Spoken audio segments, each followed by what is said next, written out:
Hi guys, can you hear me? Yes.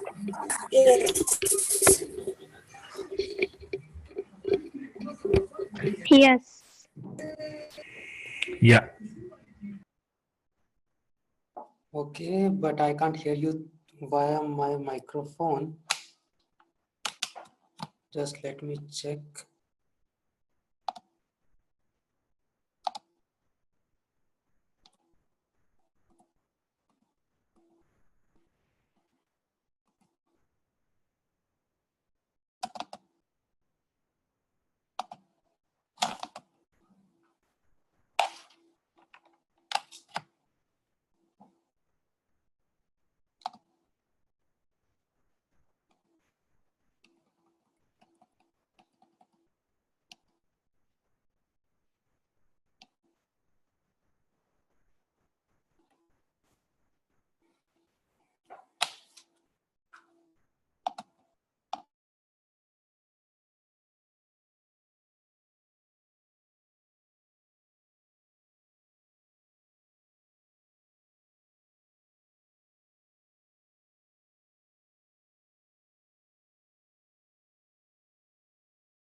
Hi guys, can you hear me now? Yes, we do. Yes. Yes. Yes. All right, Yes. cool. Thanks. There was some problem with my microphone. I hope now everything is fine. All right.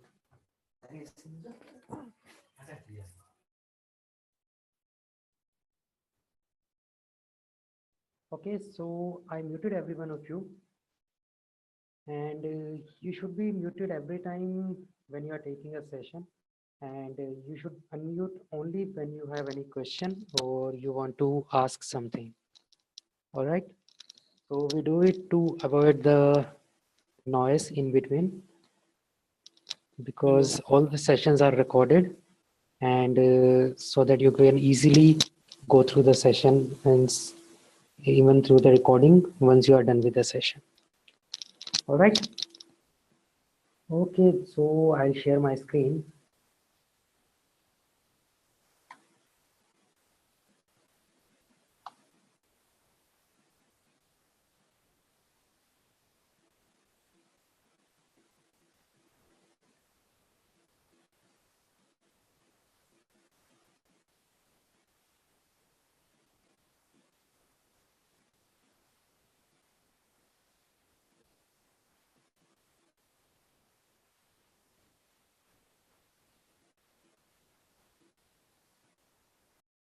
All right, can you guys see my screen?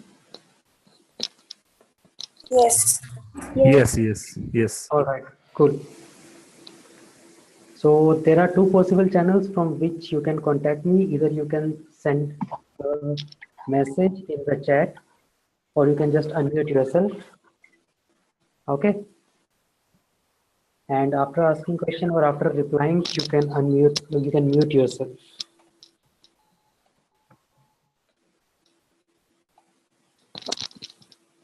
All right. So bit of introduction from my side. I am Rachit and I'll be a mentor for the course. And I have more than 5 years of experience into web development. And I am with AcadGild for more than 1 year.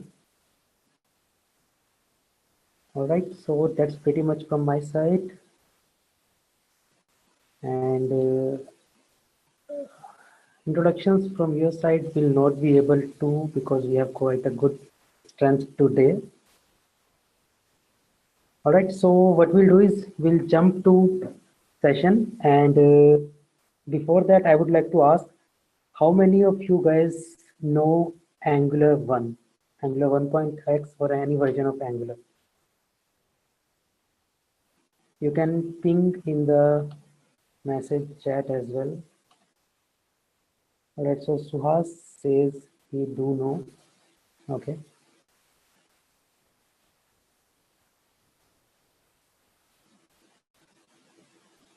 Okay. Okay, so most of you are not much aware of Angular 1.x, and that is not much required for Angular 2. So that is one good thing. Okay, so if you do not know Angular 1.x, not to worry much. You will be just 10 to 20% behind from other people who know. All right, so that's not an issue. Okay, so if there is any particular introduction anyone would like to give, then he or she can go ahead. If there is something specific to tell, you are totally from non-technical background or whatsoever the case, you guys can just start with your introduction by unmuting yourself.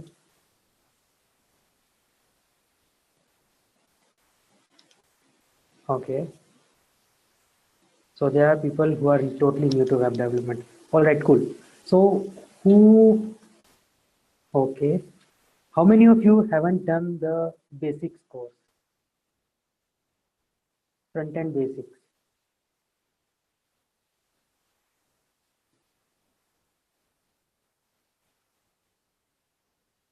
Okay, so Kritika, you haven't done the basics course?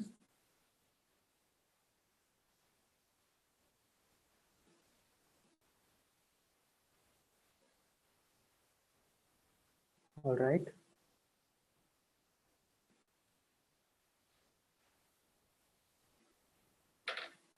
Yeah, so according to me, most of you must have done the basics course because basics will not be covered in this session or in our 24 sessions. Whatever we'll do, we are not going to cover the basics part. All right. Okay. Okay, fine. So let's start with the session now. And if you guys have any doubts, any questions, then you guys can just unmute yourself and you can just ask wherever it is required. Okay. So these are just pretty simple rules for our session. All right. So let's start with a brief intro about AcadGild. So AcadGild is a education company who provide online courses just like we are doing. So we have lot many courses like cloud computing, digital marketing, machine learning, Android, full stack, Node.js, Java, and a lot of other technologies as well. And the most important front-end development, right, which we are part of. And it was started by alumni of IIT and IIM. And if you guys know Mr. Vinod Dham, he's also known as father of you can say the Pentium processor. He was one of the members and he's also a big entrepreneur. Okay. And this company was started with the aim to provide the quality education, the skills to the graduates as well as the working professionals, so that they are job ready and they get the skills which they are lacking, or if they want to improve. All right. So let me tell you about our agenda of complete course.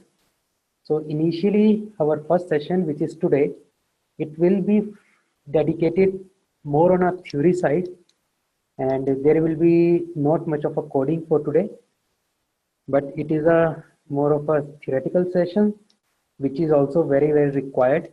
So in this session, you will get to know what all you need and how it has to be done. Okay. And then what we have up to session number 20, we have the Angular as well as few sessions on React. All right. And for initial first 4 sessions, that means after first session, then we'll move up to 5 sessions. So up to 5th session, we will be covering the basics which are required to be done to learn Angular 2. So you cannot jump to Angular 2 directly. So what we will do, we will first learn TypeScript and ECMAScript. Okay. So up to 5th session, we will be talking about the prerequisites. All right. And then we'll move to actual AngularJS session. Okay. So that's pretty cool. So what we'll do today, we will just learn basics concepts and we'll go through this of agenda. All right. So we'll see how web started, and we'll see what are front-end frameworks, what is a single page application, how it works. Okay. And then we'll move on to history of Angular and what problems were there with Angular 1.x. 1.x here means 1. Any version of Angular. So 1. Up to 1.0 up to 1.6. Okay. And then I'll introduce you to Angular 2, which we are going to study for our sessions. All right. And then transpilers, and we'll see what all are the technologies supporting NG2. NG2 here means Angular 2. So don't get confused by seeing what is this NG2. And this dev environment setup and hello world example, this will do on the time basis. If we get time, I can show you. However, it doesn't make much of a sense to do serial number 14 and 15 today. All right, because that will be too much of coding and you will not understand what we are writing. Okay, so let's start our session number 1, and we'll start with the evolution of web. So this is right from the basics. So if you talk about the era of 1993 to 1997, what we used to have the static HTML websites, right? It's like almost 20 years back. Just look at the world 20 years back. There was no much of dynamicity on the web, right? There used to be very HTML websites, basic HTML websites, which were not dynamic at all.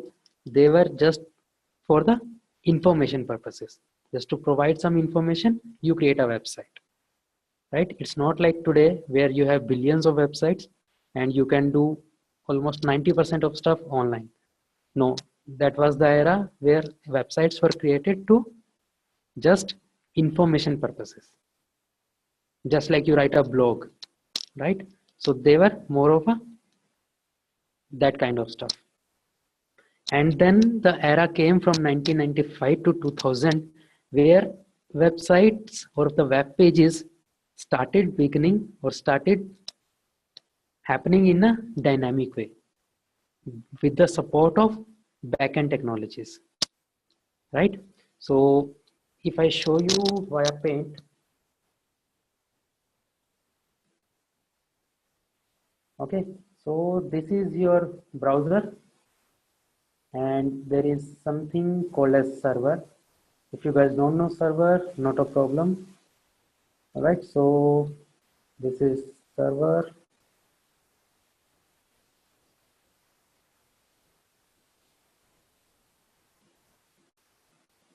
All right, and this is your browser, right? Or you can say client. All right. So earlier the websites were more of a browser based. So most of the websites were basic HTML and everything was happening on the browser. And then in the second era, there comes the backend technologies which supports the front end. Okay, so some of the processing started happening on the backend side. So some logic was happening on the backend, and on the basis of that logic, the response starts coming to the front end. Okay, if we talk about static and dynamic websites, anyone of you know what is difference between a static website and a dynamic website? Static application or a dynamic application?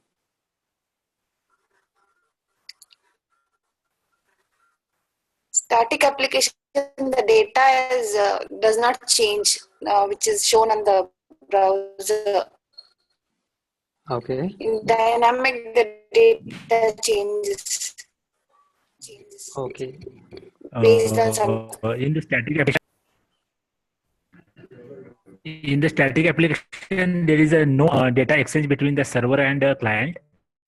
And in the dynamic application, there is an exchange of data from client to server and server to client. Okay. In static application, all the data is loaded at the start. Dynamic application, the data is loaded on a request basis whenever you want it. Okay. So cool. So I got pretty good answers. Yeah. So to be very specific, like one of two answers which I heard were, I'll say more of incorrect, because exchange of data will always be there. All right. It's not like at any point of time there is no exchange of data. No, exchange of data will always be there. Server will always be there. Okay. And okay, so I'll give you the precise answer. Precise answer is there is a request happening from the browser, right? This is the request happening from the browser, and then from the server a response is coming. All right, so this is our request and this is our response, right? This is the basic request response cycle from a browser to server, server to client. Okay, client is nothing but your browser. So if the content or the response changes according to the request, then it is a dynamic website or a dynamic web application. Okay, and if for each request the same response is coming from the server, then it is a static website. Right? Let's take a simple example. You made a blog. Let's suppose you made a blogging website. You posted your blog. Okay, so blogging, I will say it's not a accurate answer here. Let's suppose any informative websites, any information website. You created a website of your name. You people who want to know me, they can directly click on my name, rachit.com, and something will load. Okay, I do not do much of a stuff here. It just shows my name, it just shows my information, that's it. Right?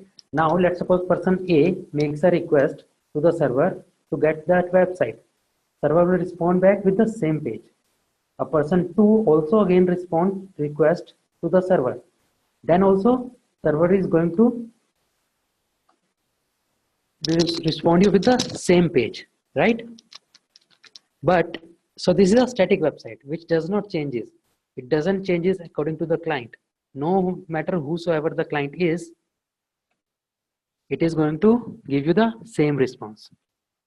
Okay. Now let's talk about an application like Facebook. Right? You log into your Facebook account. What happens? It shows your timeline, right? And what it shows? It shows the posts which are posted by your friends, right? Not from somebody else, right? Let's suppose I open my Facebook account. What feed I got? I get the feed of my friends. You log into Facebook, you get the feed of your friends, right? So that is what we call as a dynamic application, whose response changes according to the client. Okay, so that's pretty straightforward, simple answer, that if the response of the server changes according to the request of the client, then it is a dynamic application. If it does not get changed, it responds you with the same response, then it is a static web page or a static web application. All right. So we went much deeper into it. All right, cool. So that's good for us. And then after 2000, what happened? Some content management systems started. Okay, content management systems means you get to know that in 1995 to 2000, there were small pages. Application used to be of 5 pages or 6 pages max, right? It was pretty very easy to handle a 6-page application, right? There are some 5 links, 6 links on the top. You just click on them one by one, 6 pages loaded, simple, right? But then the era came where the application started developing in a huge manner. Means we are talking about the applications where you have some 50 of JavaScript files, around 40 HTML files. Okay, so at that point of time, we need one management system, right? We need some management system to handle our stuff. For that, the content management systems came into picture, just like WordPress, Drupal, Joomla, etc. So all these are nothing but the content management systems, CMS, which we call in short. Okay, and then at that time, HTML4 came into play. Okay, and after that, after 2009, then started the rich internet applications, chat applications, right? There comes the architecture of client and server, right? Then comes the animations. Then comes the responsive design, right? And then the mobile web, right? What is a responsive design? Responsive design means if your application responds to the client device, okay? If your application is responsive to the client device on which it is getting rendered, right? No matter if you open your website or your application in a mobile or in a tablet or in a laptop, the application should respond accordingly. That is called as responsive design, right? So it came after 2009. All right, and then is the today's era where we have single page applications, pure front-end MVC frameworks. So if you talk about Angular was almost started in 2009, 2010. From that time onwards, the concept of single page applications was there. And they come up with a brilliant idea of MVC framework. What is MVC framework? MVC is model, view, and controller. So earlier this framework was used in the backend. Let's suppose Java, we take an example of Spring framework, MVC was there. But the revolution came when people started using MVC on the front end. Front end we are talking here is this browser side. Okay, so you got to know that there are two sides. One is client and one is server. So client is nothing but your front end, right? Yeah, Pratik, it's a 3-tier architecture.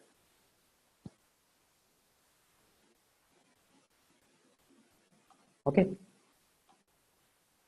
Yeah. So as the applications are becoming complex, right? So we are not in a time where there were only few tens of files. No. Nowadays we have what we have? We have a huge file base, right? Because there are applications who are doing a lot of stuff, right? If you take an example of Gmail, you take an example of Facebook, just look at the complexity of the functionality present there. What not you can do on Facebook? You can create pages, you can create groups, you can post something, you can send a message, right? All that stuff is happening, right? How is it they're able to do? Because of technology, right? Technology means the code, right? You have lot of code base running behind, right? And when as the code size increases and application becomes complex, then we need some frameworks, right? You can do stuff using basic HTML, CSS, and JavaScript as well, right? Is anyone of us not aware what is HTML, CSS, and JavaScript? You can just ping me. If you guys are not aware what is HTML, CSS, and JavaScript, I hope everybody is aware.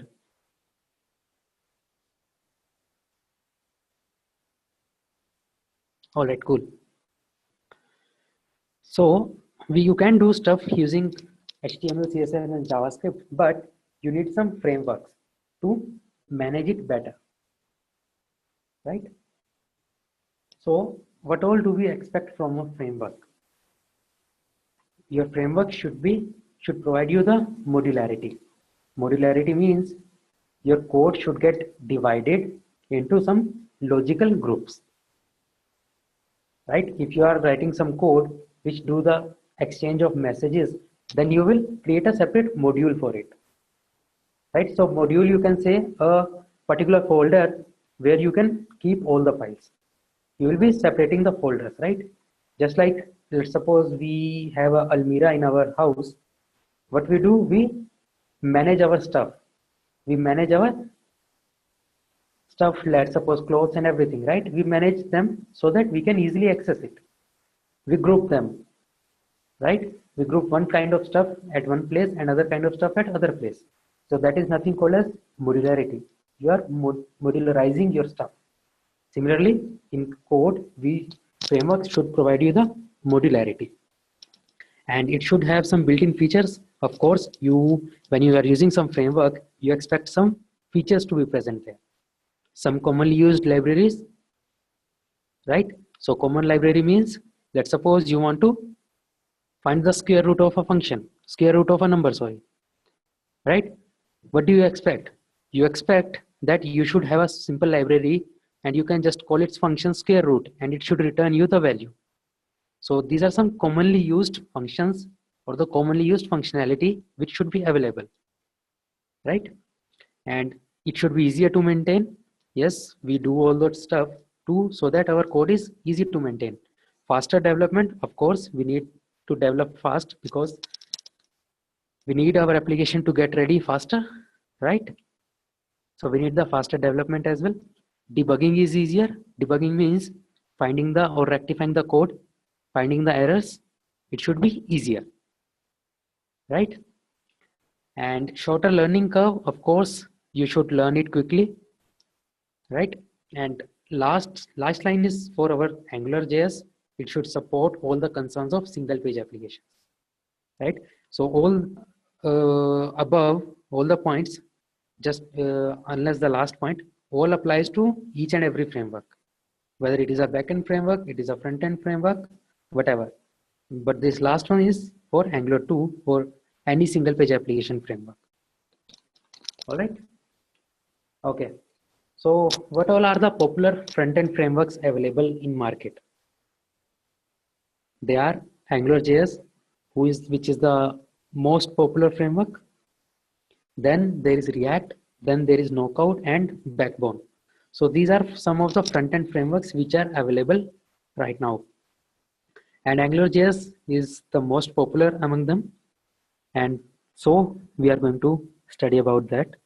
And React.js is also something which you can use. And we do have some dedicated sessions for React as well. Okay. All right. So coming to our main concern, which is what is single page application, right? We have been talking about for last half an hour about single page, right? So what is basically a single page? People have this confusion that a single page application is just one HTML file. No, one HTML file is not an application, it's just a web page, right? A collection of web pages makes an application, right? So how is it a single page? Single page means, okay, I open a new paint. All right. So single page here means you have one single page as your main template, main base, right? And on top of it, on top of this base, you can have some other pages. Let's suppose this is your header section, right? This is your some sidebar section where you have some quick links. This is on the top, which is having some header, and then you are having some footer here. Let me mention this. Let's suppose you are having a header which says about us, which says our products. We say, let's suppose, contact us. So these are links or the tabs on the top. Let's suppose here also you are having some things, some quick links.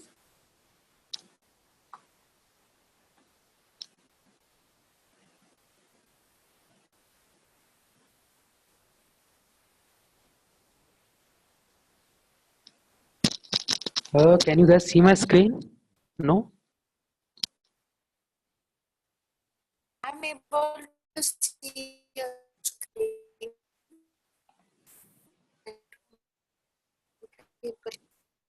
Yes. You can ping in the chat if you guys can see my screen. I just got a ping that somebody was not able to see my screen. All right, cool. If you guys can see, yeah, sure. And then there is this footer where you have some information which might says @copyright, right? All this stuff.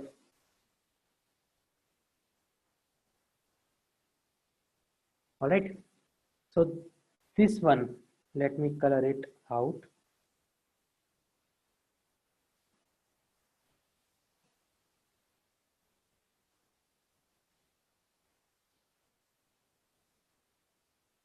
So this one, the gray part is your single page.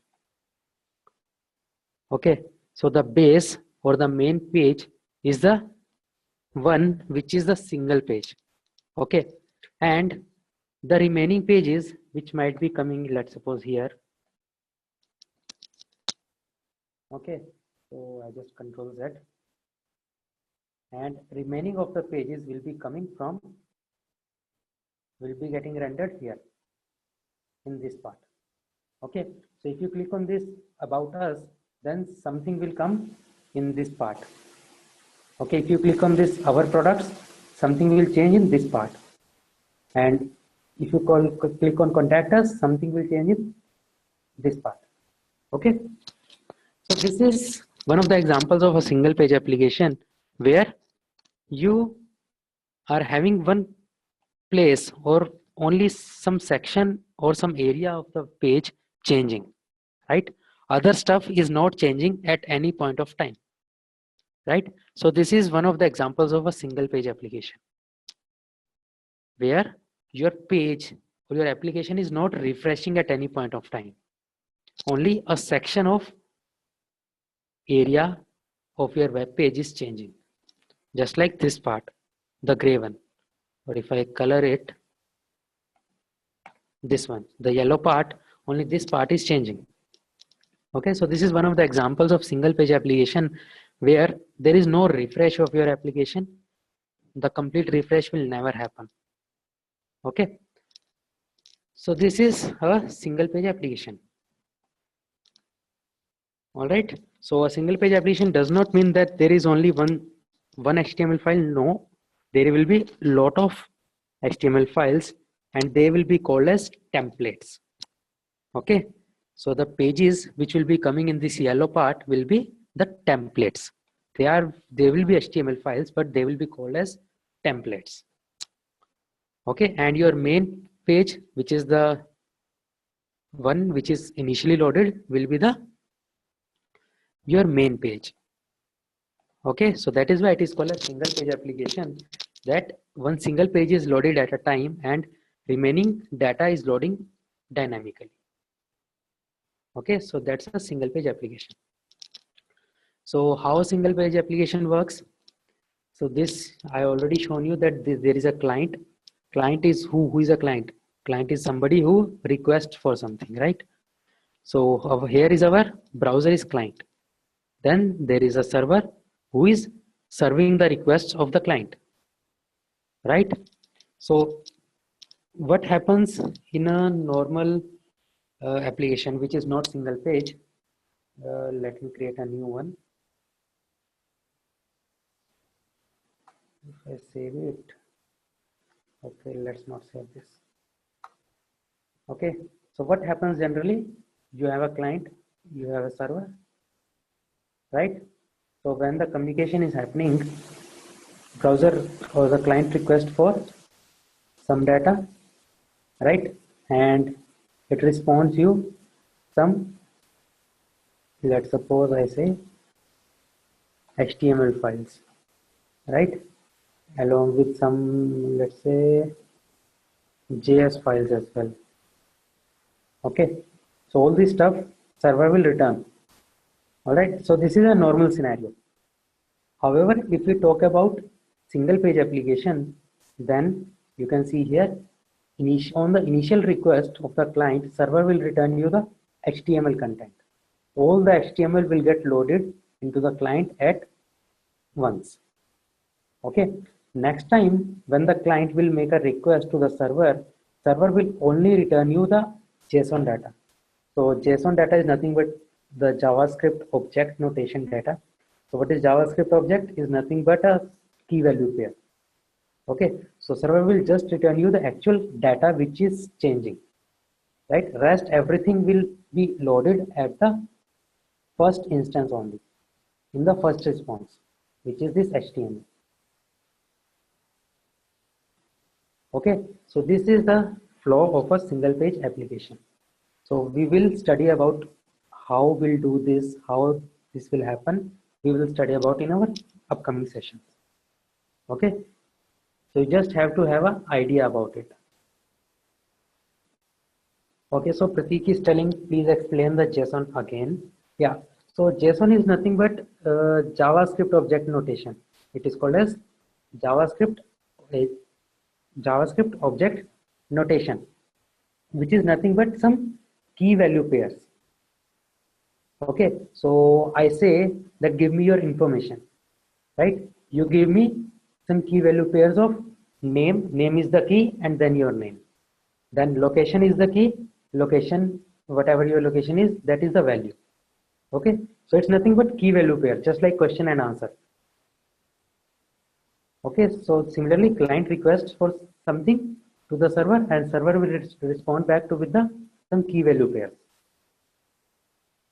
Okay, and Ajax is nothing but the HTTP call from browser to the server, client to the server. Okay, we will study about Ajax as well in the upcoming sessions. Okay,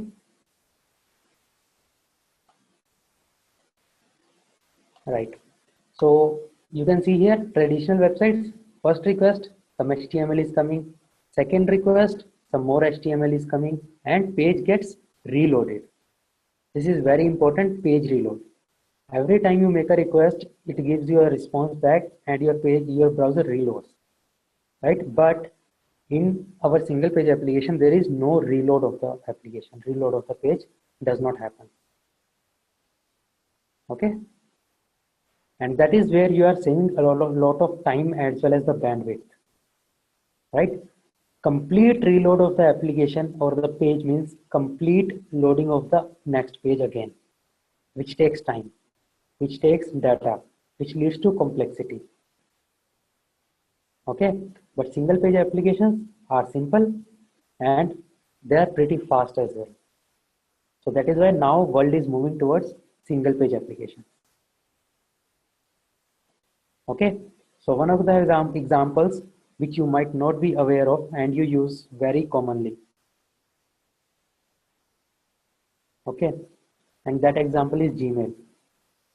Your Gmail is single page application. Just see when just you open the Gmail, whenever you will open it, just see that there is no reload of the web page. Your application never gets reloaded. You open one mail, you open second mail, you go to some other folders, there is no reload.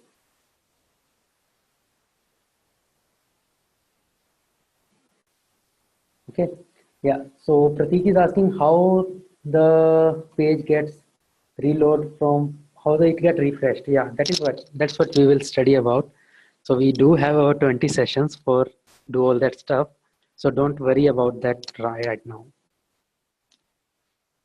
All right. Yeah. Okay, so there are some misconceptions,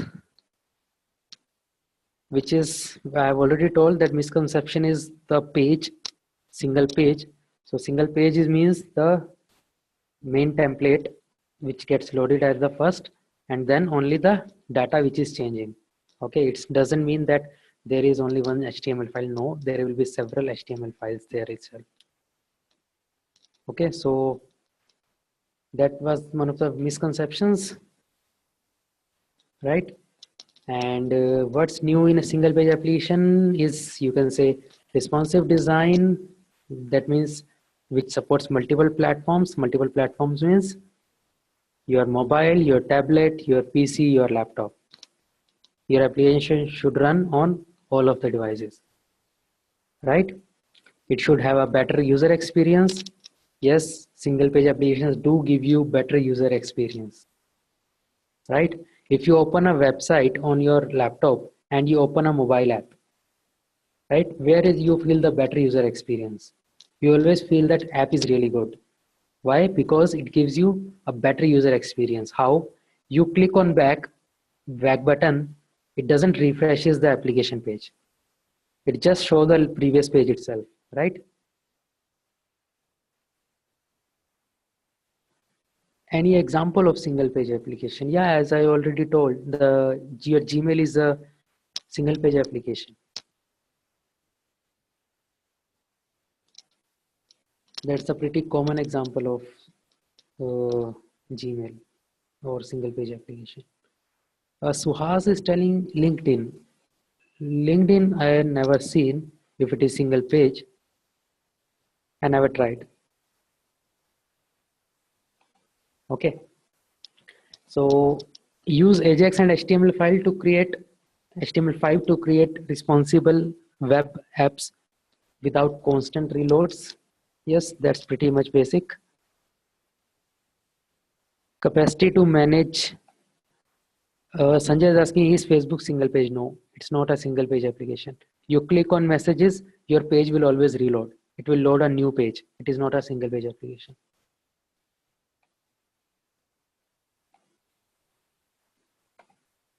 All right. So you should have the capacity to manage the routing of views. So this is too much technical for now. So don't worry about it. Okay. So main thing is written at last, which is no refresh of the page. Okay. So your page should never get refresh. All right. So next comes the benefits of single page application. First benefit, faster interaction. Faster interaction means you clicked on a link and it is taking 2 minutes to load. Right? Will you use that application ever? No, you will not use.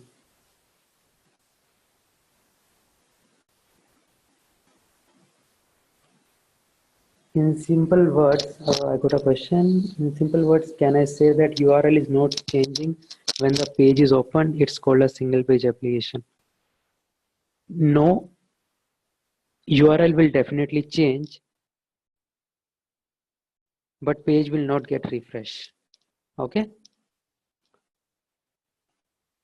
Okay, I know you guys having a lot of questions in our session 1 itself. Not a problem. We'll see. We will do everything one by one. So don't get scared by listening or seeing so much of technical stuff which you do not understand. So we will be covering all this stuff in our upcoming sessions. All right.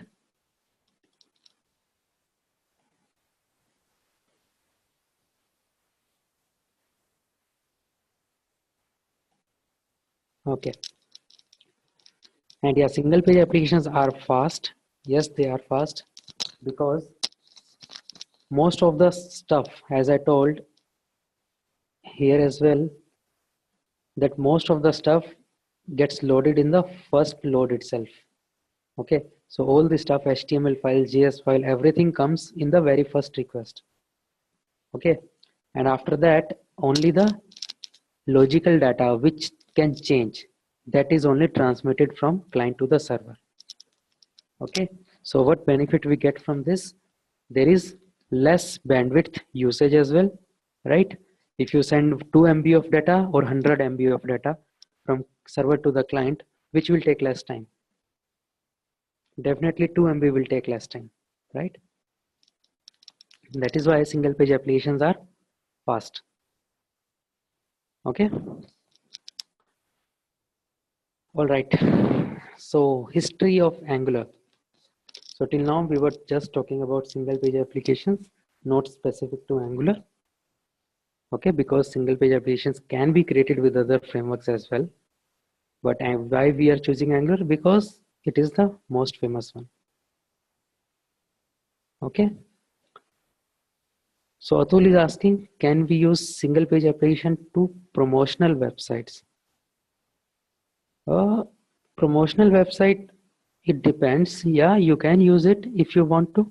If single page application suits or it fulfills your criteria, then it definitely you can do it.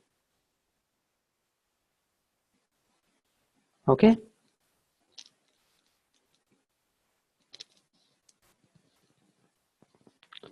What is SEO? Search engine optimization, you are asking?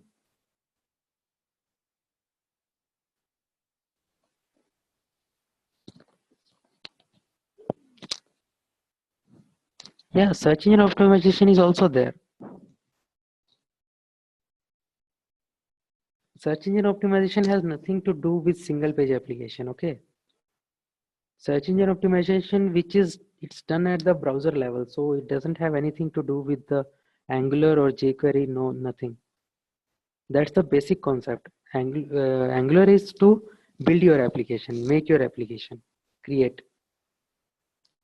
All right. Yeah, drawbacks we will come. All right. So let's talk about the history. So AngularJS was created as a side project. Right, it was never planned that it is going to be such a huge framework. Okay, but when Misko Havry and Adam Abrams they started this, Google saw that it has a lot of energy and it has a lot of capabilities. Then what they did, they started it as a complete project. Okay, just like YouTube, just like Gmail, they started it as a complete project. let's make it a productive thing. Okay, so then there at that time in 2009 they started this. Okay, and after 2010 or you can say 11 it started becoming very popular, because before this MVC was mostly on the back end, right? But with Angular, MVC came to the front end as well. That was like a huge change, right? That was a revolution. People were now moving from a state of mind that you can do MVC only on the back end, right? So that mindset changes with the Angular. Okay, so that mindset gets changed with the Angular. All right, because they implemented such a big thing which is MVC. It is very popular framework, MVC, and they, or the architecture, MVC is architecture actually. So MVC they implemented on the front end. At that point of time nobody was able to see that, nobody else was able to do that which these guys have done. Okay, and then once it became very popular, and even the large organizations they also started using Angular. Okay, so the names mentioned here are just very small numbers. All right, Angular community is really big. If you go on Google, search for any help for AngularJS, you will definitely get it. Okay, and in terms of jobs as well, AngularJS is, you can say, at the top. If you go for JavaScript framework jobs, you will see that AngularJS is the most famous framework which is coming for the job. Okay, yeah.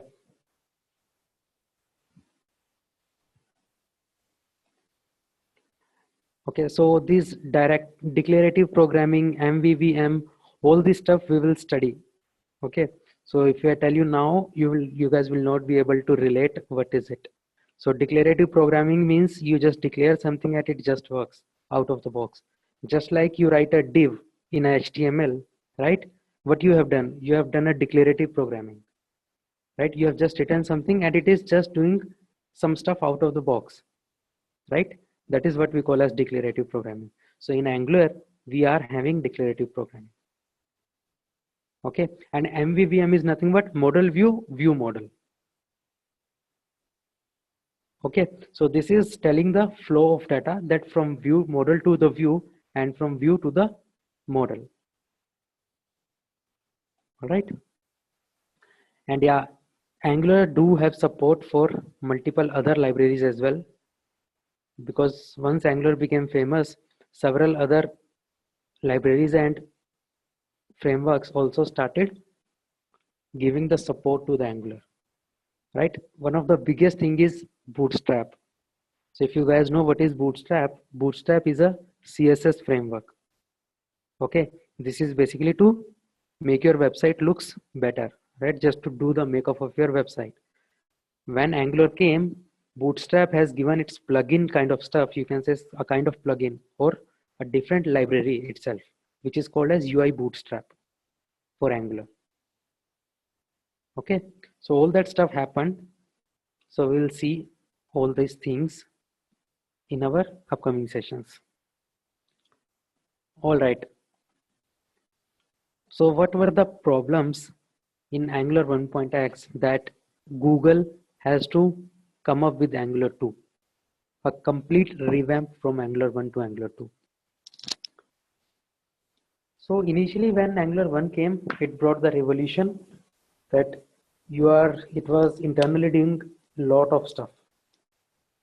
People were so happy that everything is happening itself. Itself means Angular is taking care of a lot of stuff, right? But this leads to one problem, and that one problem was the time complexity. Okay, so Angular 1 application were very complex in terms of the time complexity, that their performance was not good because lot of stuff was happening behind the scene and which was very performance intensive. Okay, one of the things which I can directly give you an example is the two-way data binding. Two-way data binding means you change something at one place and at the second place it gets automatically reflected. This is called as two-way data binding. Okay, so that two-way data binding, Angular 1.x was giving out of the box. You just do it. Everything was two-way data binded. Okay, but it was one of the causes, one of the major factors of performance. Okay, this was one of the major factors which led to the performance intensive operations. Okay, so lot of stuff came that Angular or the Google people, they were not able to continue with Angular 1. So what they do, they did the architectural changes. They thought we'll completely revamp Angular 1 and then they came up with Angular 2, which is the next version of Angular. Okay, and Angular 2 is just released, I think 3 months back, and it is undergoing a lot of changes even now.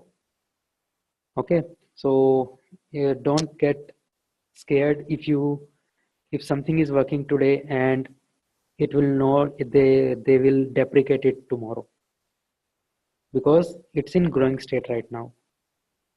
Okay, and I'll say, yeah, it is a good time to learn Angular 2 because not much people already will be aware of Angular 2. No, not much people know. Okay, so it's new for everybody. It's new for you. It's new for mentors. It's new for developers. Yeah, it's new for everybody.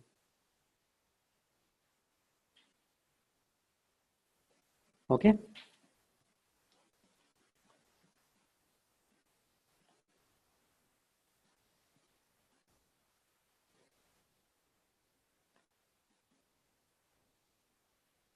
Pratik is asking which major functionality will AngularJS can add to my site. Pratik, can you please explain what is my site here?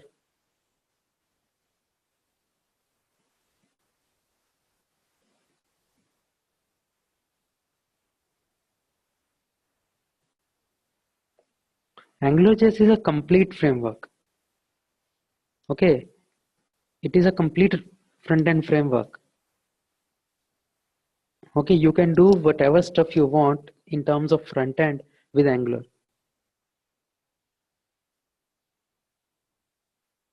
Hello. Yeah. Yeah, like my basic question is like if I'm using CSS features, it will be adding like means it will be again a makeup of my site apart from the HTML features which using which I have built it. So similarly, or JavaScript that gives me a backend support. But similarly, like AngularJS is there. So what extra feature will it be adding to the already built up site? Like if I don't use the AngularJS, what will be the disadvantage or what will be the limitation of my site? Okay. So as such, there is no limitation. I will say that it will not give you any limitation, or as such, it will not bring your pure website. Okay. So first thing which you need to know is Angular is a JavaScript framework. Okay. It is not a CSS framework. It is not a HTML framework. No. It is a JavaScript framework. So basically what it will give you the code for JS. It will not make your website look beautiful. No, because you have CSS and Bootstrap for that.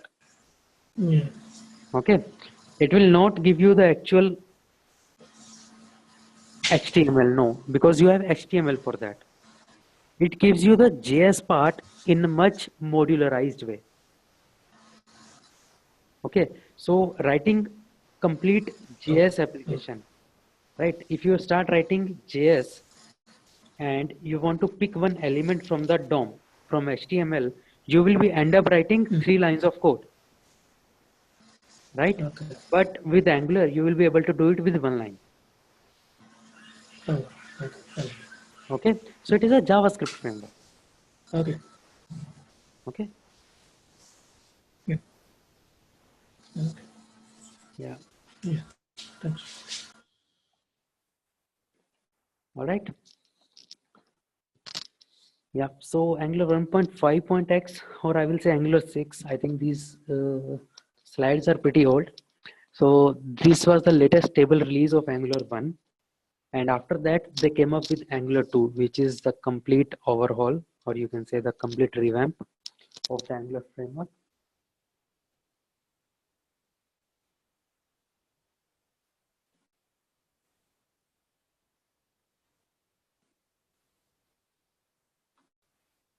Right. So Angular 2 supports ES6. So what is ES6? ES6 is ECMAScript 6. So if I tell you about ECMAScript is, you can say, the superset of JavaScript. Okay, so even JavaScript till now is not using all the features of ES6. JavaScript is also using ES5 till now. Okay, so Angular 2 is using the latest version, which is ES6. Okay, which is ECMAScript 6, and it basically does not work on JavaScript, it works on TypeScript. All right, so when we will be writing our code for Angular 2, we will be writing the TypeScript code actually using the TypeScript, not via JavaScript. Okay, no matter, TypeScript is anyways going to convert to JavaScript internally. Okay, so this TypeScript will get converted to JavaScript internally. Okay, and then your browsers will be able to run it, right? So basically our browsers does not know TypeScript, they know JavaScript, but our code is written in TypeScript. All right, so what we will do, we will write our code in TypeScript, we will convert this code from TypeScript to JavaScript, and then JavaScript will be running on the browser. Okay, and this conversion of TypeScript to JavaScript, that we need not to do anything, that I'll show you how to do that. Okay, so that is something pretty easy that will be taken care by our project application. All right, and the one who do this, right, who changes the code from ECMAScript 6 syntax to JavaScript syntax is called as the transpilers. Right, so what is a transpiler? Transpiler basically converts your ES6 code or the TypeScript code to the JavaScript, plain JavaScript code. That is called as a transpiler. Okay, so you need to remember a few of these terms. Transpiler, so transpiler is the one who converts a language, code of one language to another language. Okay, so pretty simple. Transpiler can be used at any level.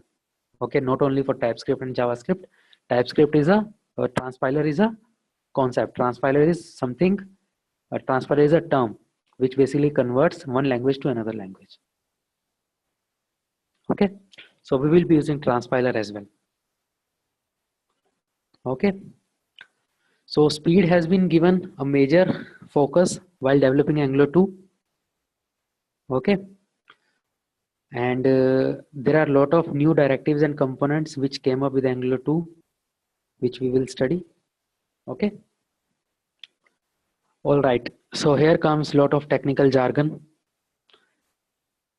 This is Angular 2, then there is routing, there are services, there are directives, right? There are annotations, there is change detection system, there is something server-side Angular, there is material design types, all that stuff, right? This is too technical, will not go into this. Okay, so this is also, you can say, very technical, but yeah, what we will do in Angular 2, we will be creating something called as component class. Okay, the guys who know JavaScript, right, they must be knowing that how to create a class in JavaScript. right? There is nothing called as, there is no syntax using which you can create a class. There is no syntax called as class, right? But ECMAScript 6 has come up with a class concept. You can create a class in ECMAScript 6, or we will be writing TypeScript, so you can create a class in TypeScript. Okay, so using classes, we will call it a component class, and that will be consist of all this stuff. So you will ask me, what is this stuff? I'll say I don't know. I know, but I will not tell you what is this, because you will not be able to understand now. Okay, so this is something which will be helping you and which will be coming in a class to be in simple terms. Okay, then there will be something called a service, which will also be nothing but a class. Okay, then there will be some modules, Angular modules, which will be coming as a ES6 modules, ECMAScript 6 modules. Okay, so don't get confused, don't get scared. All right, so only thing to remember is we are going to create a lot of classes in our Angular 2 course. Okay, and one more thing, you just notice that Google has removed JS from its name. Earlier, it was called as AngularJS 1, AngularJS 1.2, AngularJS 1.5. But now they are calling it Angular 2. They have removed the JS from their name, because we are not actually writing JavaScript. We will be writing TypeScript. Okay, so that is why they haven't called it Angular TS. TS means TypeScript. They haven't called it Angular TS, and they haven't called it Angular JS. They're simply calling it Angular 2. Okay, so this is just an information. There is nothing to be very serious about it, right? So I told you about the transpilers. So transpilers is basically something which converts source code from one programming language to another, right? So there are several transpilers available to convert ES6 code to ES5, right? So our Angular 2 runs on ES6, right? But your browser knows ES5, right? So to convert ES6 code to ES5, we need transpiler, right? So there are different types of transpilers available in the market, right? Babel is there, Flow is there, Dart is there, but we will be using TypeScript. Using TypeScript, we will write code in ES6, and then it will get transpiled to ES5. Okay, so why we do this ES6 to ES5? Because browsers, right, all these browsers, Mozilla Firefox, Google Chrome, Internet Explorer, Safari, Opera Mini, right, all these are browsers. What these companies do, these companies basically implements their browsers to support one of the standards, right? So ECMAScript is a standard, and they have released their 5th standard. So ECMAScript 5 is already supported completely. You can say 90% it is supported by all the browsers, right? So whatever syntax is given by ES5 guys, it is already present in your browsers. Your browsers know that code, right? But ES6 is pretty new. Okay, so this ES6 features, ES6 syntax is not supported by browsers as of now. It's very little. You can say some 10 to 15% is supported. So that is why to make your application running, you have to first convert your ES6 code to ES5 code so that it will run on the browser. All right. So you guys got to know that why we convert ES6 to ES5, because we need to do it. Your browsers does not know ES6. Right, Vikrant? None of the browsers is compatible with the ES6 for now. Completely. I'm talking about completely. Okay. Some 10 to 15% might be there. Okay. Okay, Nutan, no, Angular 2 is not backward compatible. It's not. You have to rewrite your application in Angular 2. If you are having some Angular app 1 application, then you have to again write your application in Angular 2.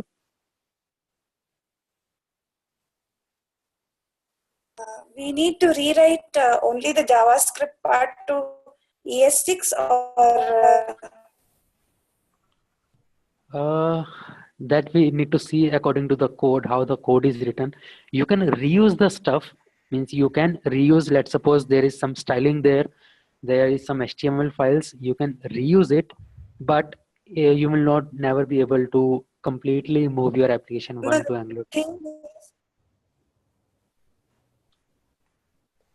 Actually, it converts ES6 to ES5, right? Then why doesn't it support directly ES5? ES5 is JavaScript, right? Yes, a JavaScript follows the ES5 standards. Hello? But the way you write your code is not there. Hello? Yeah, so we need to convert ES6. Yeah. Sorry, Nutan, can you Yeah. please ping your question in the chat? You are not audible. Okay. But it converts it, right? I mean, browser converts from ES6. Yeah, it will convert. Okay.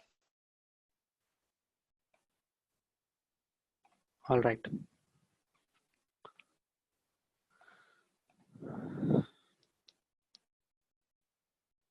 Okay, so this TypeScript is made by Microsoft. So Microsoft is the one who was working with TypeScript, and Google is the one who was working on Angular 2, right? So both of these companies sit together. They come up with one decision that we will not follow JavaScript now. Now we will work with TypeScript. Okay, so it's a collaboration between Google as well as Microsoft. Okay, and now yes, they are making TypeScript as a standard. So you can see that in upcoming years your browsers will be supporting ES6. Okay, so once it is supporting ES6, you will need not to convert your ES6 code to ES5. Okay, you will not need to use the transpiler. All right. Okay, so okay, I have a question.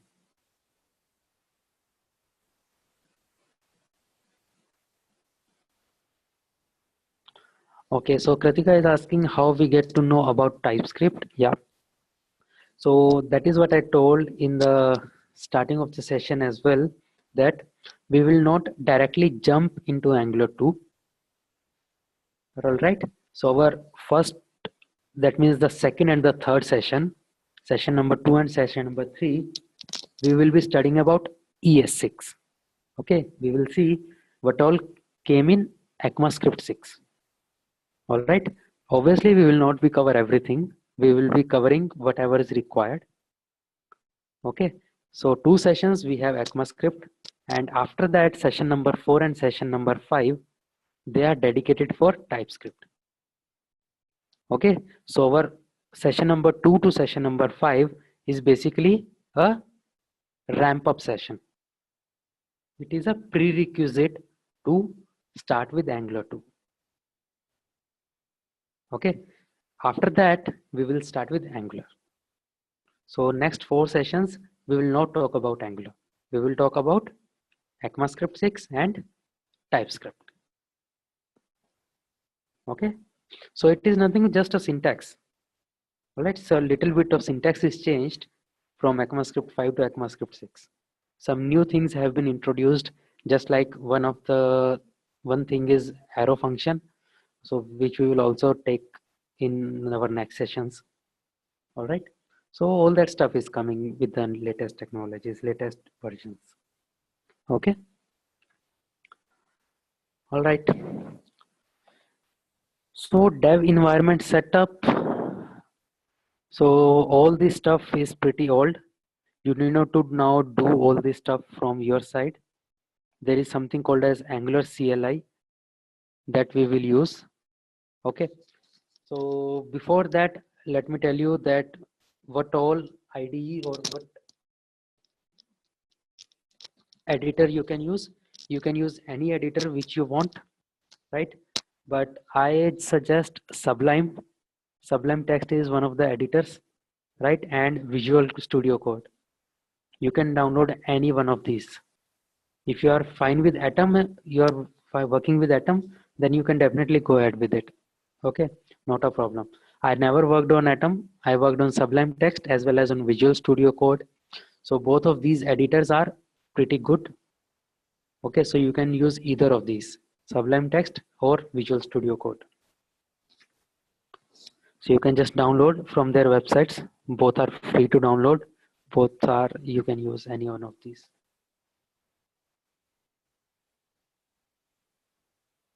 And yeah, you can use any simple text editors as well, no problem. Visual Code is not same as MS Visual Studio. No, MS Visual Studio is I think something related to .NET or something.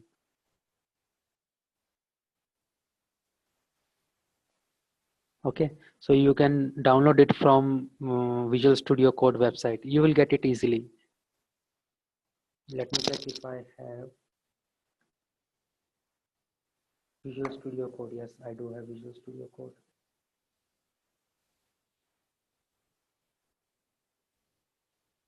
Okay, so this is how it looks. Visual Studio Code. On the top, you will see this icon of Visual Studio Code. Okay, and your Sublime looks like this, something like this. Okay. Now, why I suggest these? Because these two text editors have the plugin supports. Okay, so you can install the plugins for your technology you are working on. So Sublime and Visual Studio has really good support for TypeScript as well as the basic web development. Let's suppose HTML, CSS, JavaScript, TypeScript, all these things you can easily write in these editors, right? Let's suppose if I write like this, right? Or right, so you can see everything is coming itself. Okay, so there is a lot of support from these two IDs.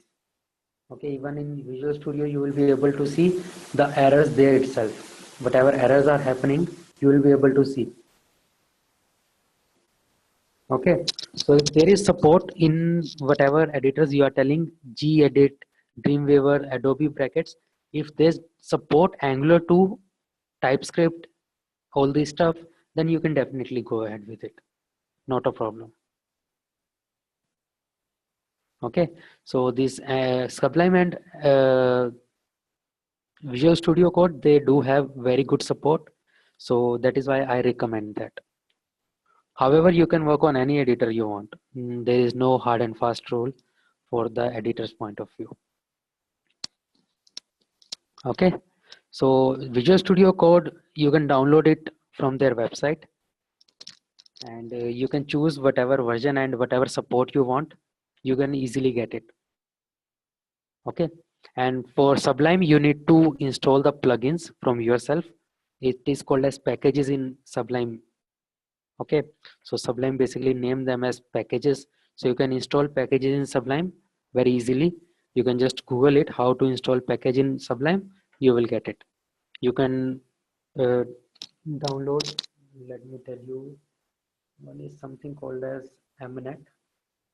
This which I have pinged in the chat, this basically gives you the HTML CSS support. Okay, and then there is a TypeScript as well, TypeScript package. So these two packages you can use to make your coding easier. Okay, however, if you are a new guy, I recommend that you type your code, everything you type. You don't take help of an editor. Okay, but if whenever you want to do faster development, you definitely need editors which basically does some work for you, right? Yeah. And yeah, okay, so what I'll do is I tell you the dev setup as well, because we do have time. Okay, So let me just open there. Okay, I create a new folder.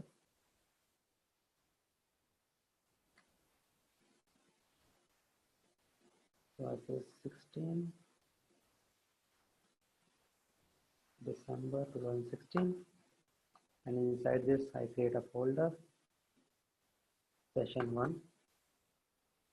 Okay.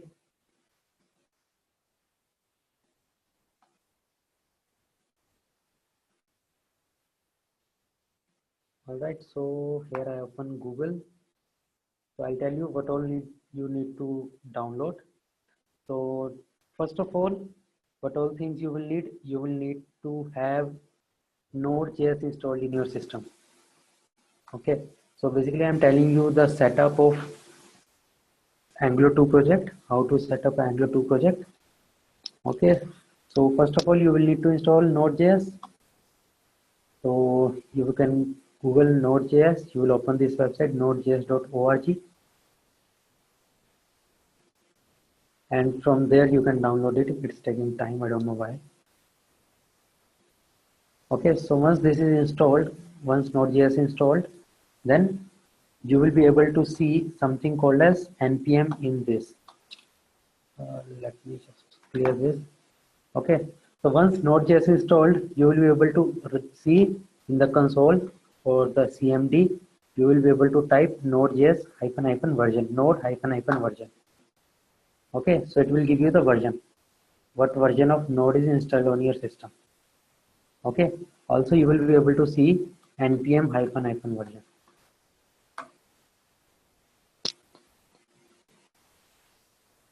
Okay, since it is already installed in my system, npm version is 3.10.8 and Node.js version is 6.9.1. Okay, so once you install Node.js, you will be able to do that stuff. After that, what you will need to do, you will need to don't go via this slides. Let me just share that what you have to do actually. So I have already done that in another batch, and I will that document.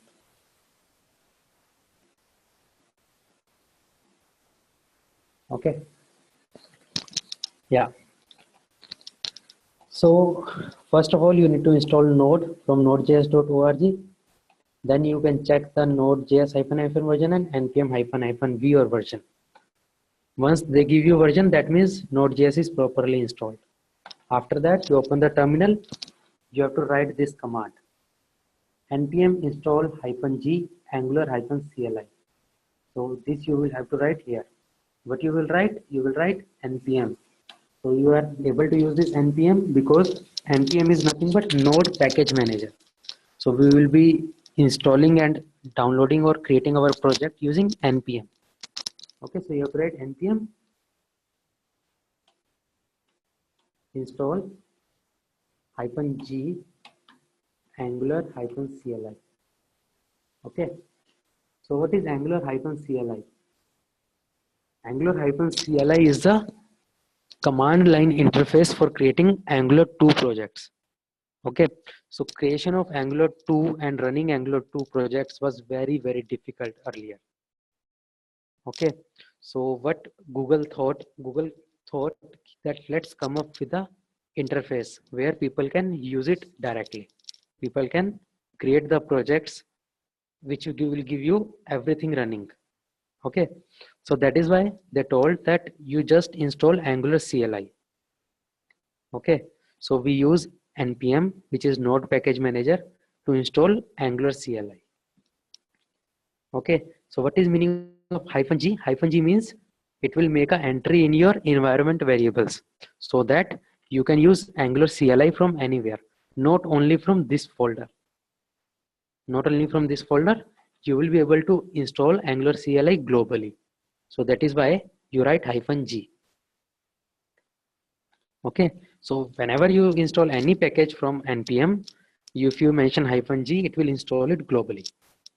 Okay, this is not specific to Angular CLI, but in general, if you install any package via npm, it will install it globally if you use -g.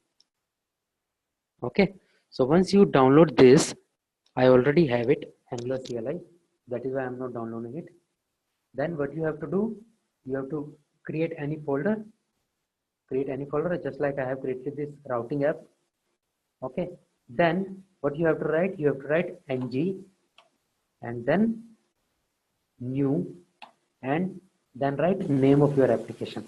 Let's suppose my first app. Okay, so let me open this. I go to this project, yes, and here. Okay, let me just close this. Okay, so here I open my CMD and I will write ng new my first.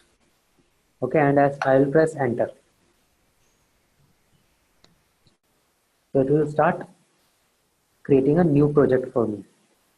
Okay, so I'm not doing anything else from my side. I will be using the Angular CLI. This ng, I'm able to use this ng. Why? Because I have downloaded Angular-CLI, Angular command line interface. Okay, so you can see it has created a lot of stuff here. It is creating.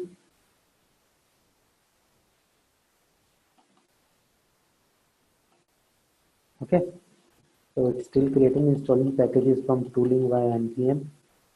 So you can see it has created a lot of stuff here, lot of files, right? It is still doing it. So it will take some time because it is creating a completely running project for you. So it is basically giving you a boilerplate, okay, where you can directly start writing your code. You need not to worry about the server. You need not to worry about the transpiler. Nothing. It will give you everything out of the box. Okay, it's still loading.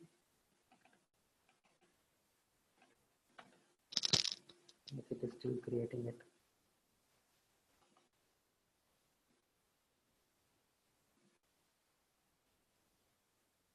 Okay, it has created some stuff, but remaining it is creating still.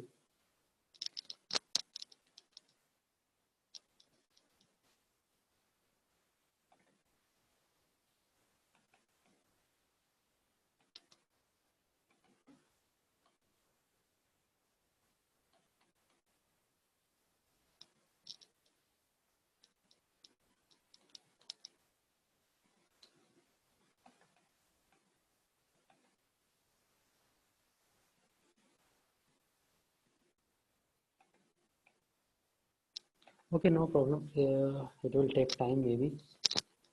So this I will anyway share. Not this one.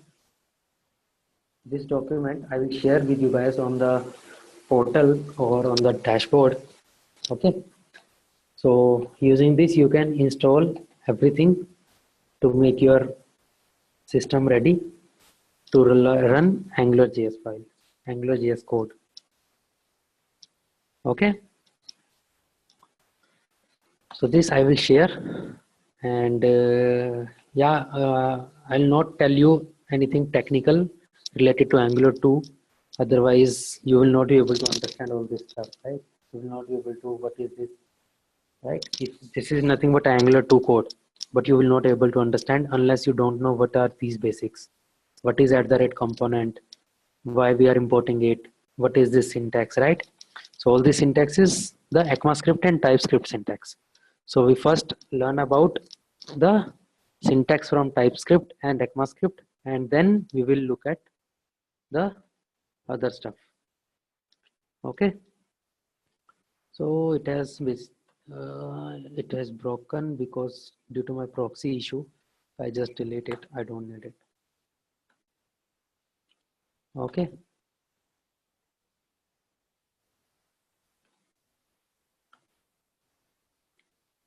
Yeah. So I'm done from my side for today's session. So if you guys have any basic question related to today's session, you can ask.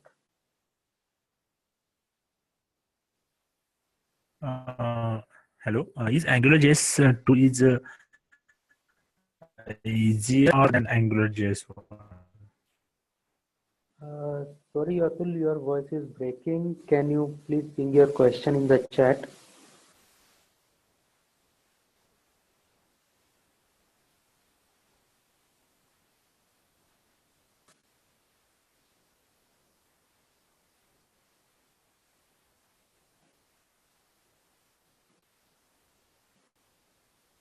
Yes, Vikrant, Node.js is a prerequisite of Angular 2 because we will be creating Node project using our Angular CLI, and to run it and to download it, we used npm.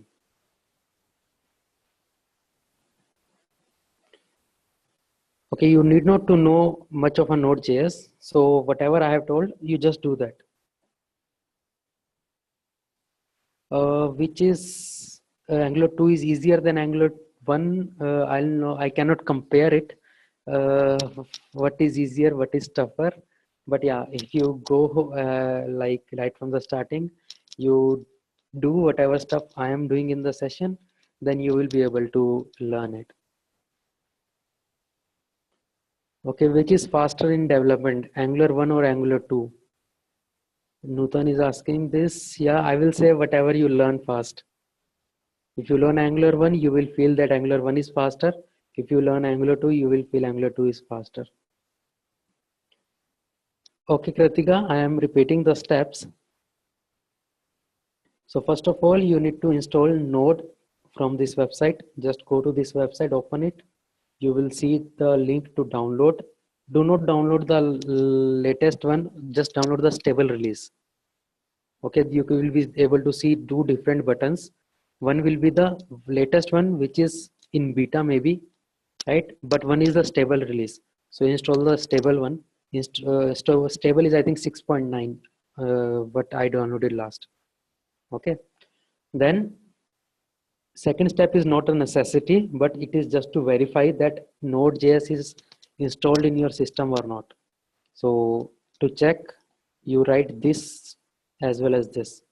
If it gives you a version, then it means it is installed. If it says node is not recognized as a command or npm is not recognized as a command, then it is not installed properly. Okay, and then you write this line, npm install -g angular CLI. Okay, so we install node so that we can install Angular CLI. Okay, so we installed Angular CLI using node or npm, node package manager. Okay, so this is just a command to install Angular CLI. Okay, so once Angular CLI is installed, you will be able to run these commands: ng new, ng serve, all this stuff you will be able to do. So this ng is coming from Angular CLI. Okay, so you just create any folder. Okay, and go inside that folder and then run this command in the command prompt: ng new, ng space new space application name, whatever the application name you want to give. Okay, and then if you run this command ng serve, it will basically create a server. It will run your application on the server automatically. Okay, so we get a lot of benefits by using Angular CLI. It gives you a server, it gives you a webpack, it gives you a lot of stuff inbuilt. You need not to worry. It gives you a running Angular 2 application. Okay, it is not, you'll not call it a, it will not do anything for you, but it will do a lot of things for you. Anything means it is not a running application of Facebook or Gmail, no, but it is a boilerplate. It is, what is a boilerplate? A boilerplate is nothing but a set of things using which you can do a lot of things. Okay, so that is a boilerplate. That is what you get once you run this command ng new, then name of your application. All right, so anyways, I am going to upload this file there. All right,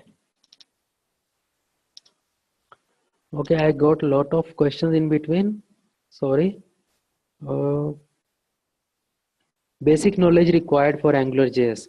Okay, so basic knowledge is required is HTML, CSS, JavaScript. That's it. That's pretty much. So that is the main basic which you should know. At least basics of all these three.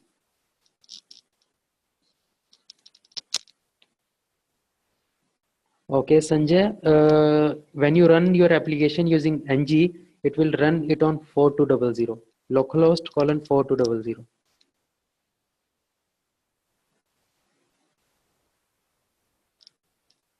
Okay. Yeah, sure. I am sending my email ID on chat as well. You guys can just reach me if you have any issues, or you can write to support@acadgild.com as well. Okay, so you guys can reach to any of these if you need any support. You can write an email to support and you can keep me in CC. One of us will definitely come back to you.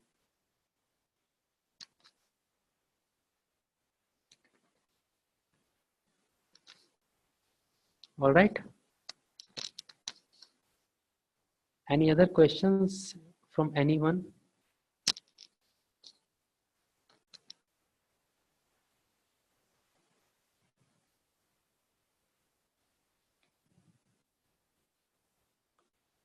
Yes, no.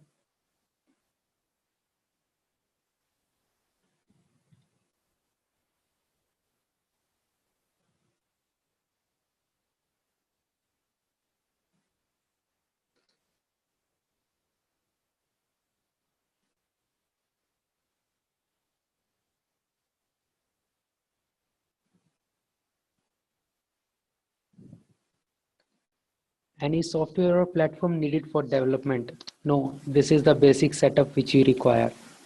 This, which I have told you. Node.js, NPM, Angular CLI, all these things you will need.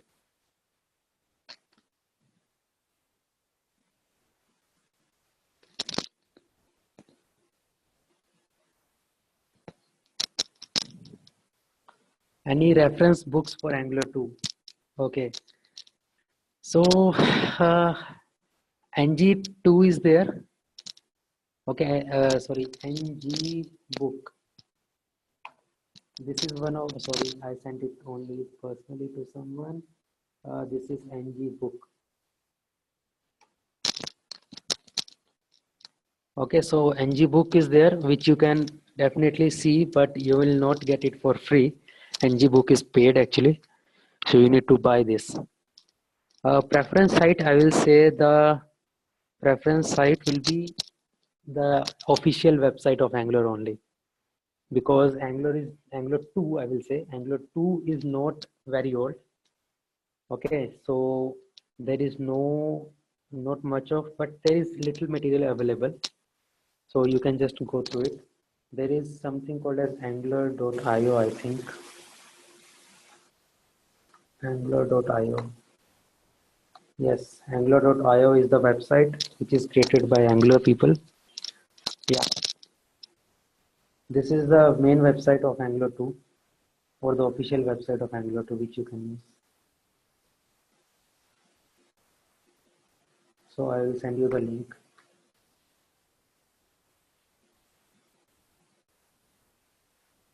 Where is it?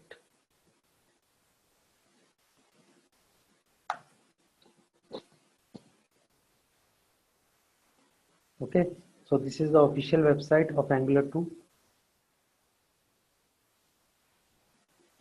All right.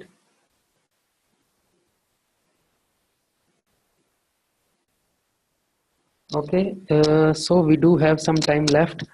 If you guys want to introduce yourself, you can introduce. So what I would like to know from your side is your name, anyways, name, and where you belong to, and what you are doing currently. Currently, as in you are a student, you are a working professional. Yeah, these three things I would like to know. Okay, so let's start one by one. So who would like to go first? Anyone?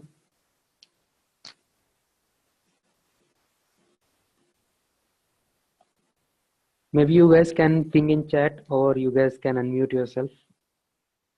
Yeah. Hi, Rajit. Myself, Suhas. I'm from Bangalore and currently working as a .NET developer in Accenture. Okay, so you are basically learning front end to be a full stack developer. Yeah. All right, cool.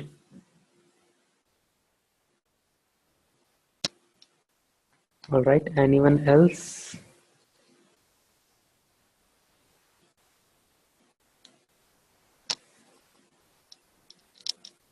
Okay, I'm getting in the chat. All right. So Sojanya, Prateek, Monica, and Vikrant. All right, good to know you guys. Nagarju and Manjeshwar. All right. Okay, Kritika. All right, good to know you guys. Anthony, okay, and Atul.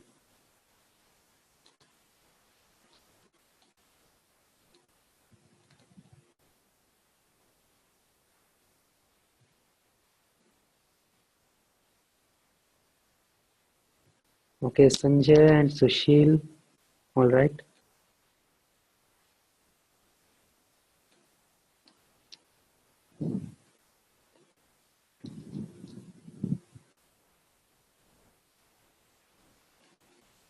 Okay, we do have one Amrinder from Delhi who is from the sales team. All right.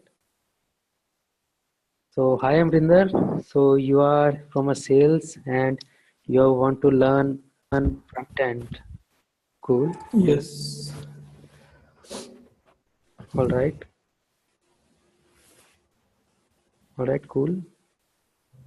So if you have any issues like have you done the basics course? Yes, I have completed the basics. Okay, cool. And then you might not be feeling what the hell I'm talking today. And no, like I'm not new to the programming. I have done my master's in computer sciences. Okay. All right, cool. So you are from the CS background. Only thing is you are working as in sales department. All right, cool. Yes. Okay, so we have Sarvesh here. Okay, cool. Welcome, Sarvesh. All right, we have Namita from Delhi. Cool.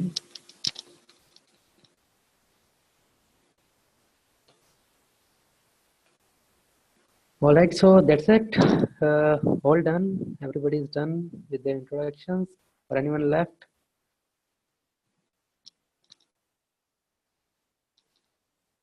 All right, nobody? Cool then. So what I do is I just upload it in the dashboard. So there is a section called as reference materials from where you guys can see that whatever I'm uploading there. Okay.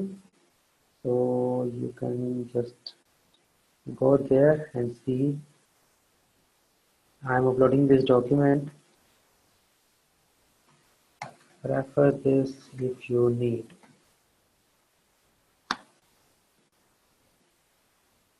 Okay, so I have uploaded this document which was opened, this document, and you can just go through these steps from there.